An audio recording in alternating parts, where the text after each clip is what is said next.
재난안전 119 안전토크 시간입니다. 오늘은 한국안전전문가협회 이성규 회장 나오셨습니다. 어서 오십시오. 네, 안녕하세요. 예. 자, 19년 전 오늘 네. 우리나라 국보 1호인 숭례문이 불에 타 무너졌습니다. 화재가 발생한 지 5시간 만인데요. 당시 뉴스부터 보시겠습니다. 어젯밤 8시 50분 숭례문에 불이 났다는 신고가 소방당국에 접수됩니다.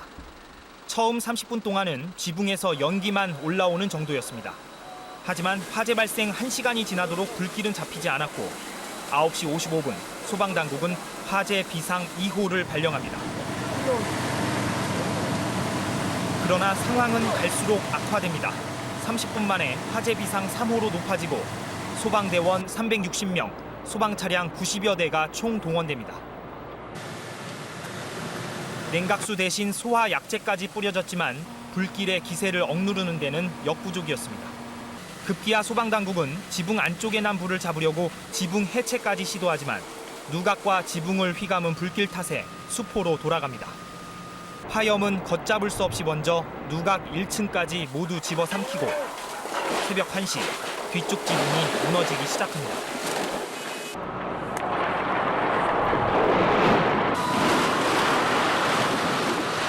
결국 대한민국 국보 1호는 화재 발생 5시간 만인 1시 55분 완전히 주저앉고 맙니다.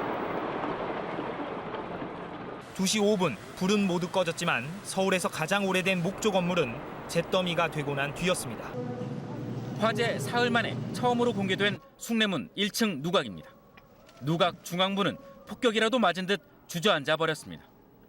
누각을 받치는 기둥은 간신히 화마를 피했지만 붕괴의 충격으로 위태로워 보입니다. 주변에는 흉물스런 못을 드러낸 채 석가래 등이 어지럽게 널려 있고 단청에 고운 빛깔을 잃은 고목은 위태롭게 담벽에 걸쳐 있습니다. 검게 그을린 기와장과 타담한 목재들이 애처롭게 떨어져 있고 곳곳에는 복원을 위해 붙여놓은 메모들이 붙어 있습니다. 최초 불이 난 2층 누각으로 올라가는 계단. 하지만 화재 잔해들로 아예 막혀버렸습니다. 숭례문 아래쪽 천장엔 전설 속 동물인 용이 버티고 있습니다. 거센 불길을 피했을 법하지만 화마는 어김없이 이곳에도 깊은 상처를 곳곳에 남겨놓았습니다. 600여 년 동안 당당한 모습으로 서울을 지켜왔던 숭례문. 하지만 이제는 처참한 모습으로 겨울 한파를 맞고 있습니다. KBS 뉴스 정창화입니다. 회장님, 2008년에 발생한 화재입니다. 네. 자, 엄청난 화재였고 네. 온 국민이 거의 생방송으로 봤을 정도로 안타까워했고요. 네. 5년간의 복원을 거쳐서 2013년 5월에 재개관이 됐습니다. 네네. 자, 당시 화재 상황, 피해 상황 좀 정리해 주시죠. 그렇습니다. 어떤 사고 경위부터 말씀드리면 우선 이제 발화가 됐겠죠. 예. 그다음에 확산이 되고 이제 붕괴 단계 이 세 단계로 좀 분류해서 말씀드리겠습니다. 첫째 이제 발화가 되면은 지금 앞에서 그림에 사진에 나왔잖아요. 지금 석축의 문이 있죠. 조선 한양을 들어가는 남쪽에 있는 가장 큰 문. 그 위에 1층 누각이 있고 2층 누각이 있거든요. 예. 근데 2층 누각에서 발화가 됐어요. 근데 이게 이제 목조 건물이잖아요. 예. 근데 목조 건물인데 오래됐고 노후화가 됐어요. 지금 횟수로 정확히 보니까는 1398년에 완공이 돼서 지금 628년 됐더라고요. 예. 그 전에 이제 보수가 되고 여러 가지 개보수가 돼 있었지만은 그래도 노후화가 됐기 때문에 이제 확산 단계가 이루어지죠. 그래서 4시간, 5시간, 8시 50분에 발화가 돼서 2층에서 예. 새벽 1시에 이제 대들보가 무너지거든요. 확산된 예. 다음에. 그래서 이제 붕괴가 되고 있습니다. 네. 화재 발생 4시간 뒤에 지금 붕괴가 됐고 5시간 만에 이제 불길을 네. 잡았는데 네. 저게 지금 전기 누전이냐 방화냐 그때 여러 가지 가능성이 제기됐는데 네. 이 화재 발생한 지 하루 만에 그렇죠. 방화범이 검거가 됐습니다. 그렇습니다. 예. 맨 처음에는 우리가 진입이 어려웠기 때문에 저기 전기 누전일 수도 있고요. 예. 뭐 방화범일 수도 있고 지금 그 전날 붕괴되기 전에는 이런 가정을 했었었는데 예. 지금 저기 주변에 CCTV도 있고 또 자체 CCTV도 있었거든요. 예. 그래서 확인한 결과 그 다음 날 범인이 잡혀서 이런 구속이 되는 그런 상황이었죠. 예. 자, 이게 숭례문이 화재가 발생하기 2년 전부터 일반인에 공개가 됐습니다. 네. 자, 공개가 되면 사실은 철저하게 더 관리를 해야 되는데 숭례문에는 이렇게 방화범이 들어가서 이 불을 지를 정도로 아무나 들어갈 수 있는 겁니까? 그러니까 그때 당시에는 2008년도니까 2006년도에 이제 말씀하신 대로 이제 개방이 됐죠. 예. 개방이 됐으면 이에 대해서 안전관리 어떤 시스템이 있어야 되는데 지금 생각하면 안전관리 시스템이 부재였다고 봐도 되죠. 예. 왜냐하면 CCTV는 있긴 있었어요. 예. 있긴 있었는데 이건 녹화용이지 모니터링용이 아니에요. 아, 녹화용이었습니다. 그렇습니다. 예. 그래서 뭐 녹화만 되고 있었죠. 그리고 또 중요한 건 뭐냐면 상시 24시간에 방범하는 관리, 수시 도는 사람이 없어요. 순찰 인원이 없군요. 없고. 예. 그리고 출입이 이게 잘 관리가 안 됩니다. 그래서 지금 생각해 보면 당시의 안전관리 시스템 좀 무방비 상태지 않았냐. 그래서 이제 이런 그 범인들이 쉽게 그 화재로 방범할 수 있는 어떤 뭐 조건이 됐다. 이렇게밖에 볼 수 없습니다. 근데 놀라운 사실은 경찰이 조사해 봤더니 네. 이 방화범이 네. 2번이나 답사를 하면서 치밀하게 그러니까. 방화를 준비했다는 거잖아요. 그렇습니다. 너무나 놀랐습니다. 그렇습니다. 지금 보니까는 시간까지 아마 정해진 것 같아요. 지금 8시 50분이거든요. 예. 그래서 이 사람이 2번에 어떤 답사를 합니다. 그래서 안전관리는 어떻게 돼 있는지, 야간에는 어떻게 돼 있는지. 들어갈 수 있는지 이런 것도 다 본 거 아니겠습니까? 그렇지. 동선이 다 나와죠. 예. 그래서 아마 9시 정도로 D 타임을 정한 것 같아요. 그래서 8시 50분에 단 10분 만에 여기서 이제 사다리를 타고 여기에 또 그 라이터, 뭐 등유 이렇게 해서 사다리를 2층으로 올라갑니다. 2층 예. 누각에. 예. 우리가 지금 1층까지는 일반인도 가드만 없으면 올라갈 수 있거든요. 석축이 있고 옆에 보면 계단으로 인해서 1층으로까지 올라가는데 2층을 올라가는 거는 지금 도구를 쓸 수밖에 없는 그렇죠. 상황인데 사다리를 사다리까지 갖고 갔어요. 등유도 가져가고 나이타도. 그래서 범인 잡는데도 뭐 쉬웠었고 이런 식으로 좀 치밀하게 했었는데 예. 말씀하신 대로 안전관리는 그 당시 너무 미비했다라고 볼 수밖에 근데 없습니다. 더 놀라운 사실은 이 방화범이 2006년도에 네. 창경궁 문정전에도 불을 지른 경력이 있는 사람이에요. 그러니까요. 그때는 어떤 처벌을 받았습니까? 그러니까 아마 이 사람이 약간 그 정신적으로나 좀 이상이 있다라고 봐야 되겠죠. 지금 예. 창경궁 문정전에도 지금 방화를 했었는데 예. 지금 어떻게 처벌받았냐면 1년 6개월에 집행유예가 나왔어요. 예. 근데 여기에 이제 방화범이나 문화재 방화범은 어떻게 되어 있냐면 3년 이상이나 무기징역으로 처벌하도록 법이 돼 있어요. 무기징역. 예. 근데 이제 재판부에서 이런 판결이 나오냐면 좀 이것도 너무 아쉽습니다. 왜냐하면 피해 상황이 너무 작다. 아, 문정전 때는 피해 상황이 작다. 심각하지 않다. 그렇죠. 그래서 1년 6개월에 이것도 실형이 아니로 집행유예 2년을 준 거네요. 그래서 이 사람이 또 다시 이제 2년 뒤에 지금 이런 상황이 있어서 그때 좀 엄격하게 좀 엄벌을 했었으면은 지금 국보 1호 지금 또 좋은 상황이 있지 않았냐 이런 정말 큰 아쉬움이 있습니다. 조금 정리하면 2006년도에는 창경궁 문정전에 불을 질렀고 당시에 징역 1년 6개월에 집행유예 2년을 네. 받았고요. 네. 그로부터 2년 뒤에 그렇죠. 숭례문에 불을 지른 거 그렇죠. 아닙니까? 자, 숭례문은 어떻게 그러면 처벌이 됐습니까? 그때 당시에는 이제 10년 징역이었습니다. 그러면 지금 생각한다면 2008년이었으니까 18년 지났으니까 지금 아마 또 자연인으로 했겠네요. 있었을 겁니다. 그래서 이런 부분에 대해서 또 요즘은 이제 어떤 이런 문화재나 어떤 국가유산 이거에 대해서 철저하게 안전관리를 하고 있지만 그래도 또 만에 하나 이런 부분에 대해서도 좀 우리가 좀 심각하게 고민할 필요가 있지 않느냐 이런 또 생각도 듭니다. 징역 10년을 받은 거로 지금 정리가 됐는데 화재 얘기를 좀 더 해보겠습니다. 아까 리포트도 봤는데 소방당국이 현장에 도착했을 때는 연기가 정도 올라오는 정도의 수준이었거든요. 그렇습니다. 근데 불길을 잡지 못했습니다. 그렇습니다. 왜 그랬습니까? 우리가 지금 목조 건물이거든요. 지금 목조 건물에는 불이 잘 탈 수도 있지만 특히 거기에 드는 좋은 나무들, 소나무 같은 게 있잖아요. 예. 소나무들이 생각보다 빨리 따지 않아요. 그래서 우리가 이제 소방대원들이 가장 이런 목조 건물에서 무서워하고 두려워하는 게 뭐냐면 거기 예. 이제 용어가 있거든요. 화재에서 플래시 오버라는 게 있거든요. 플래시 오버. 예. 근데 이게 어떤 개념이냐면 어떤 나무나 이런 물건들이 타잖아요. 특히 나무가 타면 가스가 많이 나와요. 예.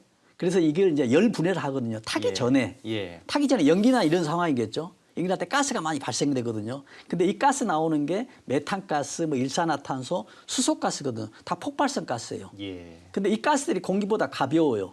그러니까 천장에 이제 올라가겠죠. 쌓이겠죠. 그러면서 아직 불이 붙지는 않았어요. 연기가 있기 때문에.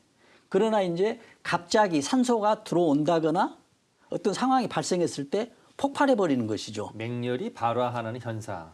그렇죠. 그게 폭발이군요. 예. 그래서 이제 뭐가 되냐면 대들보가 이제 무너지는 거죠.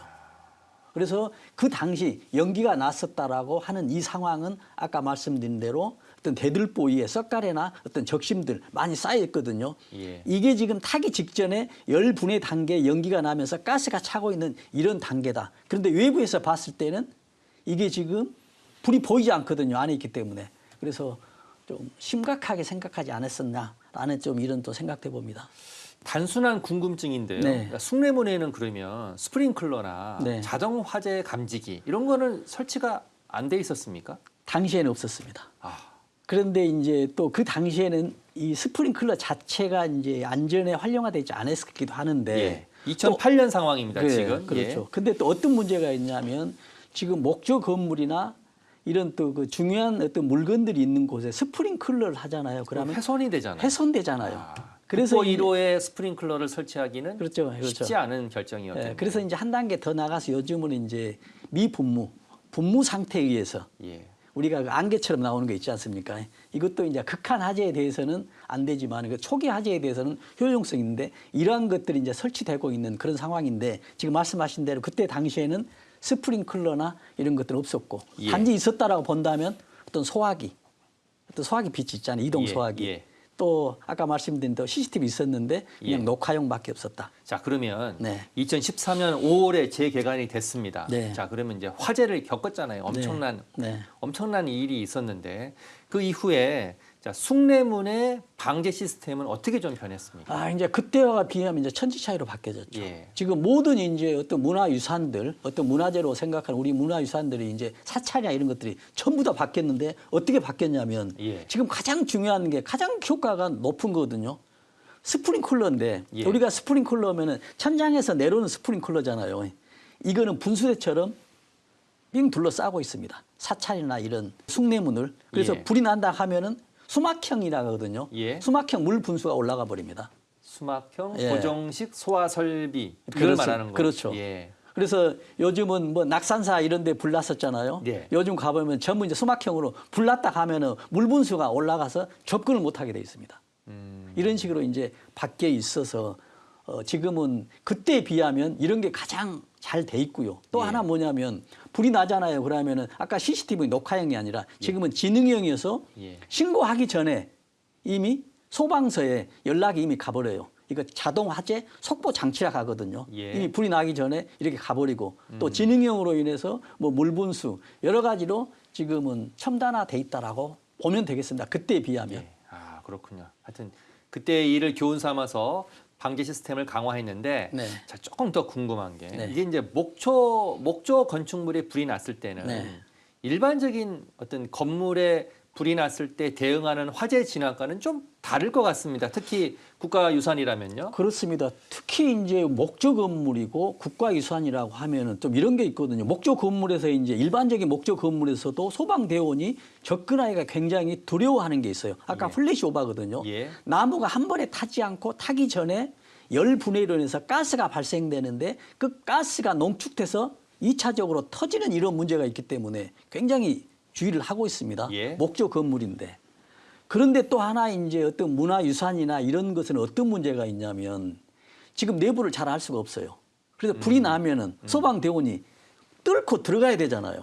적극적으로 화재 진압을 위해서 그렇죠. 안에 투입하기가 쉽지 그렇죠. 않은 불은 상황이군요. 껐는데 불금으로 인해서 문화유산이 손실돼 버리면 이것도 문제가 되잖아요. 훼손됐을 때의 책임 그렇죠. 소재도 있을 수 그렇죠. 있고요. 그래서 이런 것들 때문에 좀 난감해하고 또 이런 문화유산 같은데 내부를 잘 확인하기가 어렵습니다.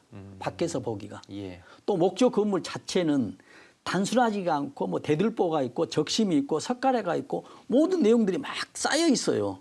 그래서 불이 난 그 화점을 확인하기가 어렵기 때문에 거기에 대한 대응 또 물분사로 또 외부에서 분사를 세게 하잖아요. 예. 또 아까 말씀드린 대로 훼손이 되기 때문에 이게 참 난감한 이런 상황에도 봉착되는 그런 위치입니다. 불이 나면 순식간에 지금 문화유산이 없어지는 거잖아요. 그렇습니다. 이 숭례문 같은 경우는 복원하는 데만 5년이 걸렸습니다. 네. 뭐 무조건 예방만이 최선의 대책인 것 같은데 자 화재가 하나 더 있습니다. 2005년에는 강원도 양양의 천년 고찰 낙산사가 화마에 휩싸여 잿더미가 되는 일도 발생했죠. 당시 상황 뉴스로 먼저 보시겠습니다. 산자락을 따라 빠르게 타오르던 불길은 낙산사 입구 홍해문부터 붙기 시작했습니다. 소나무 숲에 둘러싸인 사찰이 강풍에 휩싸이면서 순식간 불덩이로 변했습니다. 사찰 경내 목조 건물 대부분이 화마에 뒤덮여 힘없이 무너졌습니다.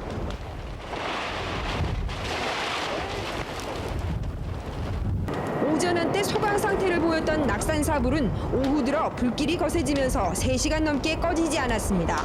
소방 헬기와 인력이 집중 투입됐지만 강풍과 송림에서 번져오는 불길을 막기엔 역부족이었습니다. 불을 끄기 위해 투입됐던 소방차도 전소됐습니다. 진화 당시의 긴박함을 말해줍니다. 폐허처럼 변한 천년고찰의 모습에 승려와 신도들은 넋을 잃었습니다. 예, 소화기 150개를 구입해서 법당 중심으로 2시간 동안 물을 뿌리고 또 준비를 했지만 워낙 큰 불이고 강풍이었기에 그 힘이 미치지 못했습니다. 그나마 승려와 신도들이 불이 번지기 전 지하 창고로 옮긴 신중탱화 등 문화재 일부는 화를 피할 수 있었습니다.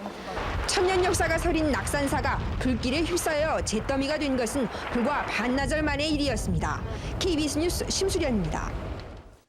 자, 이 경우는 낙산사 인근에서 발생한 산불이 강풍을 그렇습니다. 타고 낙산사를 덮친 겁니다. 그렇습니다. 이게 리포트를 보니까 당시에 불길이 얼마나 거셌으면 네. 소방차가 다 전소가 그렇습니다. 됐어요. 그렇습니다. 네. 화재 경위 좀 다시 한번 설명해 주시겠습니까? 그렇습니다. 2005년 4월 5일 밤 11시 50분입니다. 예. 여기도 12시 10분 전이죠. 양양의 도로변에서 이제 불이 났었는데 지금 여기서 이제 발화가 여기서 시작이 됐잖아요. 예. 근데 이제 강풍이 굉장히 세서 이제 확산이 됐는데 우리가 이 지역이 어디냐면 우리가 양간지풍이라고 하잖아요. 예. 양양과 간성의 가장 큰 바람이거든요. 예. 근데 이게 지금 어떻게 해서 지금 이런 바람이 발생되냐면 우리가 그 옛날에 뭐 교과서에서 한 번씩 그 봤었던 회년상이라고 있지 않습니까? 예. 지금 어떤 상황이냐면 지금 남서풍 서쪽에서 이제 바람이 불어 올라가거든요. 그러면 지금 태백산맥 있잖아요. 태백산맥 1.8km 굉장히 높아요. 예. 그러면 영서지방에는 완만하거든요. 예. 그럼 바람이 올라가죠. 올라가면서 딱 바람이 넘어가잖아요. 영도로 가면 급경사가 돼버려요. 그래서 이 바람이 점점 올라가면서 이 급경사가 롤러코스를 타버리거든요. 예. 그래서 초속 32m입니다. 근데 이 또 바람이라는 게 공기라는 게 지금 어떤 게 문제가 있냐면 온도가 위로 올라가면 더 낮아진다 하잖아요. 예. 예를 들어서 영서지방의 영도 공기가 지금 1000m를 올라간다 하면 예. 100m 0.5도씩 낮아지잖아요. 지금 1000m를 가면 5도가 낮아지거든요. 그러면 영도가 얼마 되겠냐면 꼭대기에 올라가서는 영하 5도가 되겠죠. 영도가 5도 떨어지니까 다시 1000m를 내려오면 예. 100m 내려오면 1도씩 올라가 버려요. 예. 결국 무슨 말씀을 드리고 싶으냐면 예. 영도의 기온이 1000m를 넘어오면 여기가 5도가 돼버립니다. 예. 더 높아져 버려요. 예. 그래서 고온 건조가 돼버립니다.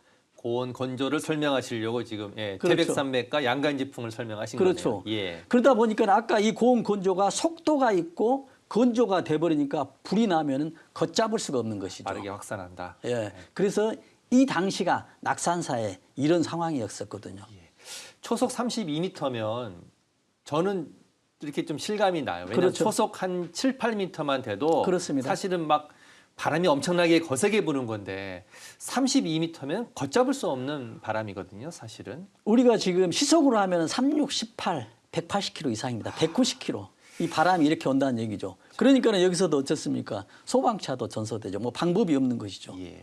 이 상태가 어떻게 되냐면 아까 양간지풍, 급경사를 내려오면서 이렇게 됐고 이미 공기가 또 실효 습도가 너무 낮기 때문에 건조한 주의보 상태고. 2005년에 화재가 발생했고요. 6년간의 공사 끝에 2011년에 복원이 됐습니다. 네. 그리고 나서 그 주변에 CCTV도 지금 설치했고 소화전, 스프링클러도 설치했습니다. 네. 그때 목조 문화재 화재 난 이후에 뭐 여론이 엄청 거셌습니다. 이거 잘 보전을 해야 된다, 대비를 해야 된다. 그렇죠. 자, 관련법이 좀 정비가 됐습니까? 그렇습니다. 이때 이제 완전하게 이제 법이 이제 바뀌거든요. 근데 최종으로 이제 법이 문화재 보호법이라고 있었는데요. 예. 지금 2024년도에 법이 완전히 바뀌었습니다. 지금 저기 나오죠. 문화재 보호법이 국가유산 기본법으로 예. 바뀐 거네요. 예. 그렇죠. 지금 문화재가 지금 국가유산한 용어가 완전히 바뀌었어요. 예. 지금 그 앞으로 2024년부터 2년 전부터는 문화재라는 용어를 공식적인 용어가 아닙니다. 이해할 수는 있지만 그 문화재를 뭘로 쓰냐면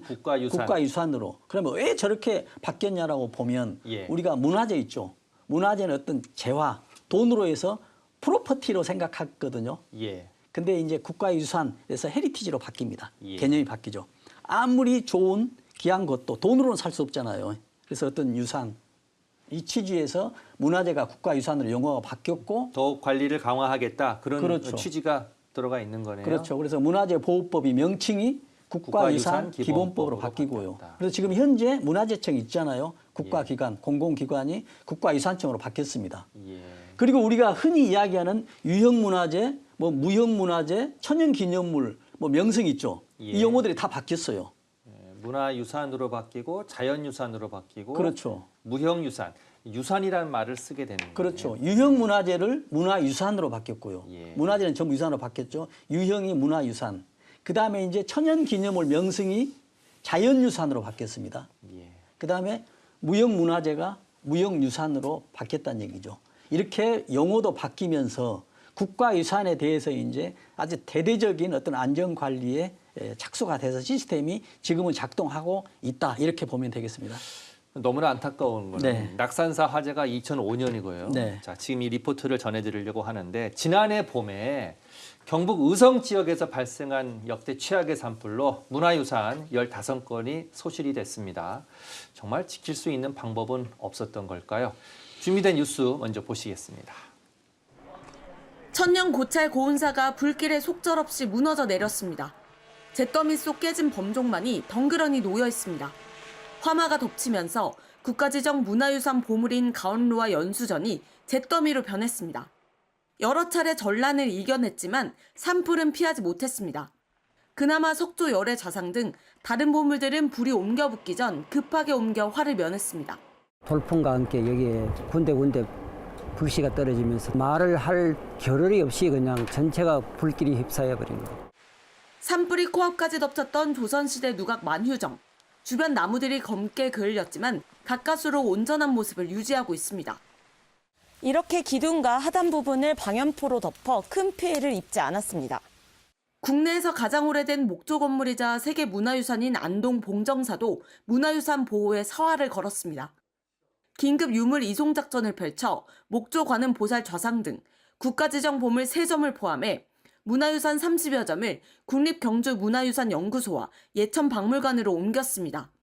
국보 15호 극락전 등 사찰 건물엔 방염포를 씌워 만반의 대비를 갖췄습니다.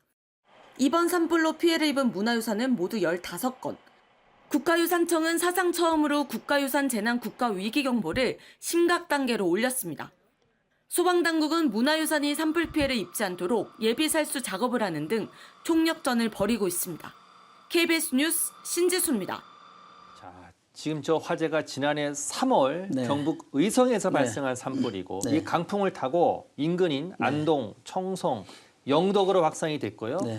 인명 피해도 있었지만 그렇습니다. 보시는 것처럼 문화유산도 피해를 입었습니다. 자, 산불이 확산한 가장 근본적인 원인은 무엇이었습니까? 그렇습니다. 이것도 이제 기상 조건을 볼 수가 있거든요. 그런데 지금 경북 의성이잖아요. 예. 지금 아까 양간 지풍을 할 때는 1.8km 산이거든요. 예. 근데 여기는 높지 않아요. 예. 그래도 불이 나면 양간 지풍보다 더 위력이 크다고 하거든요. 그러면 뭐가 되냐면 지금 여기에 지금 경북 의성하고 뭐 충북 제천 이런 데는 산이 높지 않아요. 예. 350m 정도밖에 안 되거든요. 예. 근데 어떤 문제가 있냐면 여기도 서쪽에는 지금 완만하겠죠. 근데 350m, 200m인데도 경사가 지금 양양 간선보다 더 세요. 아, 경사가 가파르다. 그렇죠. 그러니까 물이 뚝 떨어지죠. 바람이 뚝 떨어진다는 얘기죠. 예. 초속이 더 세요. 그러다 보니까는 산은 높지만은 양간지보다 더 세는 게 경부성 이런 곳이거든요. 산은 높지 않지만. 높지 않지만은. 아, 그래서 여기는 산은 높지 않지만 화재의 위험 지역이라고 볼 수가 있죠. 그래서 이런 데는 거의 매년 해마다 산불이 발생하는 곳이 한 번 나와버리면 걷잡을 수가 없어요. 이런 분지 형태로 돼 있기 때문에. 그래서 이런 이제 문제가 있었기 때문에 이런 그 불이 났다. 예. 하고 보고 또 이런 데는 이제 산불이 나면은 이미 인프라들이 좀 안 되잖아요. 헬기를 띄워야 되죠. 100% 헬기 띄워야 되죠. 주변에 물이 없잖아요. 이미 물이 있다 하더라도 또 인력도 동원하기가 어렵고요. 그래서 이런 문제들이 있기 때문에 이런 위험 지역에서 불이 나면은 정말로 방법은 찾기가 너무 어렵다라는 이런 말씀드립니다. 제가 이제 화재 원인을 조금 찾아보니까 네. 소나무 밀집 지역이다. 그래서 화재의 피해가 커졌다. 이런 얘기도 좀 있더라고요. 그렇습니다. 아주 중요한 지적이거든요. 예. 왜냐하면 지금 한류엽수와 침엽수가 있거든요. 예. 근데 침엽수가 있으면 송진이 들어있어요. 활엽수보다도 우리 활엽수는 입이 넓잖아요. 그 빨리 탈 것 같잖아요. 나무로 하면 빨리 타지 않아요. 예. 소나무가 빨리 탑니다. 또 송진이 있기 때문에. 그리고 또 비와 바람이 날아간다 하거든요. 소나무가 더 많아서 소나무가 더 많다는 얘기는 더 확산이 더 쉽고 또 오래 지속되는 이런 경향이죠. 쉽게 꺼지지 않는. 그렇죠. 앞서 리포트를 보니까 국가 위기 경보 심각 단계, 그러니까 국가 유산 재난에서 네. 국가 위기 경보 네. 심각 단계를 올렸는데 이 대응 매뉴얼이 어떻게 되나요? 그러니까 우리가 지금 불이 나면은 다 마찬가지거든요. 어떤 위기 경보를 발령하죠. 네. 그리고 정부에서도 뭐 1단계, 2단계, 3단계 하죠. 뭐 헷갈리잖아요. 예. 뭐 1단계, 3단계가 있고 뭐 지금 위기 경보가 있고 그러면 우리가 위기 경보는 뭐가 되냐? 경보를 울려주는 거예요. 누구한테 울리냐면 국민들한테 울려주는 거예요. 예. 위기다. 그러면 4단계가 있거든요. 예. 주의 단계, 관심 단계, 경계, 마지막에 심각 단계. 심각 4단계가 예. 있거든요. 미국에서도 마찬가지입니다. 무슨 블루, 옐로우, 오렌지, 레드. 예. 관심주의, 경계, 그러면 심각인데 심각 단계가 가장 높죠. 단계. 그러면 국민들한테 가장 높이니 주의하라는 경고지금을 올리는 것이거든요. 예. 더 이상의 경보는 없어요. 그래서 단계별로 이제 어떤 상황이나 되죠. 그다음에 우리가 이제 경보와 달리 우리가 그 대응이라고 하잖아요. 대응 예. 1단계, 2단계. 예. 지금 대응이라는 얘기는 지금 불이 났는데 어떻게 대응할 것이냐, 어떻게 끌 거냐는 얘기거든요. 예. 이거는 국민들한테 알리는 것도 있지만은 정부 조직의 시스템이 바로바로 단계별로 달라집니다. 국가 기관들한테 지금 어떻게 대응하라. 그렇죠. 그런 매뉴얼인 거죠. 그렇죠. 1단계가 되면 어떤 조직이 구성되고 2단계 예. 되면 이것도 3단계가 마지막 단계예요. 그러니까 예. 불이 나면 요즘은 전부 그렇습니다. 심각 단계 3단계예요. 더 이상 없어요. 그러면 더 커도 3단계 심각 단계. 그래서 이러한 매뉴얼들이 지금 잘 작동이 되고 있지만 상황에 따라서 지금 문제가 해결이 돼야 되는데 지금 아쉬운 건 뭐냐면 대응 3단계가 돼 있고 지금 심각 단계가 돼 있는데 또 다른 곳에 불이 나버리면 예. 이제 이건 이제 중복이 돼 버리잖아요. 그러면 이 인력들이 어떻게 되냐는 얘기죠. 나눠줘야 되는데 그렇죠. 쉽지 않겠네요. 예. 그렇죠. 이게 대응 3단계가 했으면 한 곳에 전부 집중하는 것이거든요. 예. 국가 소방 인력이 다 접근하는 게 지금 3단계거든요. 대응 3단계. 예. 근데 옆에가 있었을 때 그래 이런 시스템들이 아마 정부에서도 좀 세밀하게 어떤 시스템이 활용화되고 있지만은 그래도 더 보다 더 어떤 구체적인 것들이 수립이 돼야 된다는 말씀드립니다. 예. 자, 위기 경보는 4단계고 심각 단계가 지금 제일 위에 예. 심각. 대응은 1, 2, 3단계인데 그렇죠. 3단계가 제일 비상 단계인 거죠. 그렇죠. 예. 이제 정부에서 대응하는 단계죠. 자, 이런 목조 건축물 화재 이후에 좀 뭐 스프링클러, 네. 화재 경보기 이런 시설들이 많이 좀 갖춰졌죠, 이제는? 완전히 그 지금 어떤 문화유산 이런 사찰에 대해서 이런 시스템은 아주 잘 돼 있어요. 예. 이렇게 보니까. 그래서 예. 아까 이야기했던 수막형 있죠. 예. 스프링클러가 땅에서 올라버린다는 얘기죠. 외부에 불이 들어와서는 이제는 쉽지 않아요. 그리고 이제 아까 이야기하는 자동 속보 장치. 불이 나면 신고하기 전에 이미 소방대가 먼저 알고 옵니다. 예. 그리고 또 뭐 상시 인력은 자동화되고 이미 요즘은 이제 또 첨단이 되잖아요. 그래서 IoT나 이런 게 돼서 뭐 여러 가지가 활용이 되고 있고 또 스프링클러 같은 데서는 어떤 그 내용물에 대해서 기준품에 대해서 이렇게 훼손되고 있기 때문에 미분무 분사 장치 있죠. 예. 이런 것들도 지금 시스템화되고 있습니다. 예. 자, 기후 변화로 뭐 산불, 호우, 폭설 이런 자연재해가 많이 오고 있습니다. 네. 자, 우리 통계가 있습니까? 해마다 이런 자연재해로 네. 우리의 문화재, 국가유산, 문화유산이 얼마나 피해를 입는지 이런 통계가 좀 있습니까? 그렇습니다. 지금 통계를 보면요. 예. 지금 2020년도에 뭐 집중호우 태풍이 뭐 약 250건. 와, 예. 굉장히 생각보다 많습니다. 22년도에는 뭐 160건 집중호우 뭐 태풍 인남도 포함해서요. 예. 2023년도 극한호우 충남 공주 130건. 매년 100건에서 200건 이상이 국가유산 피해를 보고 있습니다. 물론 예. 피해가 크고 작건은 달라지겠지만요. 예. 그래서 우리가 어떤 이런 그 마인드도 바뀌어야 되겠습니다. 지금 예. 아까 말씀드렸지만은 아무리 큰 돈을 들더라도 진짜 어떤 그 다시 복구하기는 어렵지 않습니까? 이런 유산들은 이런 거에 대해서 어떤 개념이나 이런 의식들이 좀 바뀌기를 좀 바랄 뿐입니다. 그러니까 매년 100건이 넘는 국가유산이 피해를 입고 있다. 그래서 100건에서 200건 정도인 것 같은데 제도적으로 조금 보완할 점이 있습니까? 회장님 어떻게 보시나요, 개인적으로? 그렇습니다. 저는 이제 제도적으로 보면은 아까 말씀드렸지만 이제 복합재난이 왔을 때 어떻게 해야 하는 얘기죠. 복합재난, 네. 인력을 어떻게 효율적으로 그렇죠. 배분할 것인지. 중복재난 여기도 불나고 여기도 불났을 때 이제 인력 분배. 근데 예. 복합재난인데 여기도 불났는데 여기도 지진이 나는 거예요. 최악의 상황이네요. 그렇죠. 예, 예. 또 하나는 뭐냐면 신종재난입니다. 신종재난은 새로운 거지가 아직까지는 알 수가 없죠. 예. 이제 전문가들이 이제 분석하고 예측을 해야 되죠. 요즘은 최첨단으로 뭐 예측할 수도 있잖아요. 예. 이런 것들에 대비를 해야 되고 요즘 뭐 잘 알다시피 이상 기후가 지금 뇨멀화되고 있어요. 예. 그런 것에 대해서 어떤 대비책도 좀 필요하되겠습니다. 그래서 어떤 국립공원이나 이런 그 불나는 곳에서는 60% 이상이 실화예요.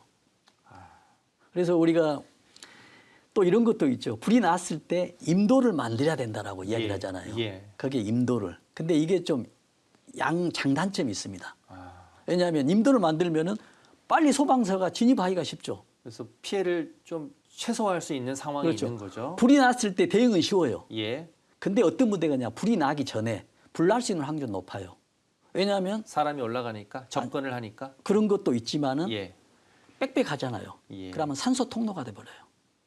우리가 지금 아궁이에 불을 아무리 좋은 재료를 있어도 공기 통로를 주지 않으면 불이 살지 않잖아요. 임도가 공기 통로의 역할을 할 수 있다. 그렇죠. 그래서 이제 어떤 결과가 있냐면은 대응할 때는 좋지만은 예방하는 데는 쉽지 않는데 우리가 이런 게 있거든요. 국립공원하고 이런 사유림 있죠. 국립공원이 불이 더 잘 안 난다고 합니다. 오히려 왜냐하면 그대로 놔둬버린 거예요. 빽빽하게 예. 나무가 있기 때문에 네. 공기 통로는 적어도 만들어 놓지 않았다 이 그렇죠. 말씀이신 것 같네요. 그렇죠. 사유림 같은 경우는 간벌하죠. 예. 숲 가꾸기를 해요. 오히려 공기 통로를 만드는 꼴이 만들어 된다. 버리죠. 그래서 한 번 놔버리면 확산소 굉장히 빠르는데 예. 여기에서는 공기 통로가 없기 때문에 불이 나더라도 확산이 늦어요. 그래서 이런 장단점이 있기 때문에 뭐 정부에서도 심층 고민하고 대책을 수립하겠지만 예. 이런 케이스 것도 바이 케이스로 좀 적용을 그렇습니다. 했으면 좋겠습니다. 그렇습니다. 임도가 좋을 수도 있는 거니까요. 그렇습니다. 예. 예. 그래서 이런 것들이 좀 고려돼야 되겠다 말씀드립니다. 자, 우리 숭례물 화재를 계기로 지금 산불로 피해를 입은 문화유산 얘기를 좀 해봤는데요. 네. 자, 우리가 이제 과거에 자꾸 사건들을 끄집어 소환하는 이유는 거기에서 교훈을 얻어서 앞으로 이런 피해를 대비해야겠다 이런 그렇습니다. 취지가 있는 거거든요. 네. 우리가 좀 기억해야 할 점이 있다면 어떤 걸 들 수 있겠습니까? 정말 계속 지금 몇 번 지금 말씀드리지만은 정말 이 그 문화유산은 아무리 큰 돈을 들이더라도 살 수 없습니다. 예. 이것은 문화유산은 우리 전통과 역사, 우리의 어떤 그 대한민국의 어떤 상징적인 이미지가 이렇게 유지되고 있는 과정인데 단 1초에 불이 나거든요. 예. 그 1초 만에. 그러나 정부나 우리 국민들은 그 1초를 위해서 365일 동안 정말 깨어 있어야 한다는 그런 말씀을 꼭 드립니다. 1초를 위해서 365일 깨어 있어야 된다. 네. 잘 감시하고 잘 그렇습니다. 대비해야 된다. 네. 네, 이렇게 좀 정리하도록 하겠습니다. 자, 30초 안전 챌린지 시간입니다. 자, 문화유산이 있는데 네. 연기나 화염이 발견했다. 네. 자, 어떤 조치를 해야 될지 30초 안에 설명 부탁드리겠습니다. 네. 자, 말씀해 주십시오. 네, 연기나 화염이 있다는 얘기는 불이 났다는 얘기거든요. 불이 났다는 얘기는 지금 옆 사람한테 알려야 되는데 목소리로 알릴 것인지 아니면 비상경보등으로 울려야 됩니다. 그리고 이 불을 꺼야 될지 아니면 대피해야 될지 판단을 하고 적절한 행동을 해야 됩니다. 마지막에 119를 신고를 해야 되죠. 이런 귀중한 시간에 어떻게 행동하냐에 따라 상황은 달라 있습니다. 즉 아무리 중요한 골든타임보다도 더 중요한 것은 골든 액션이라는 것을 잊지 않아야 되겠습니다. 아, 골든 액션. 네. 네, 굉장히 좋은 말이네요. 마음에 좀 와닿는 것 같습니다. 자, 오늘 말씀 여기까지 듣겠습니다. 지금까지 이성규 한국안전전문가협회장이었습니다. 고맙습니다. 감사합니다.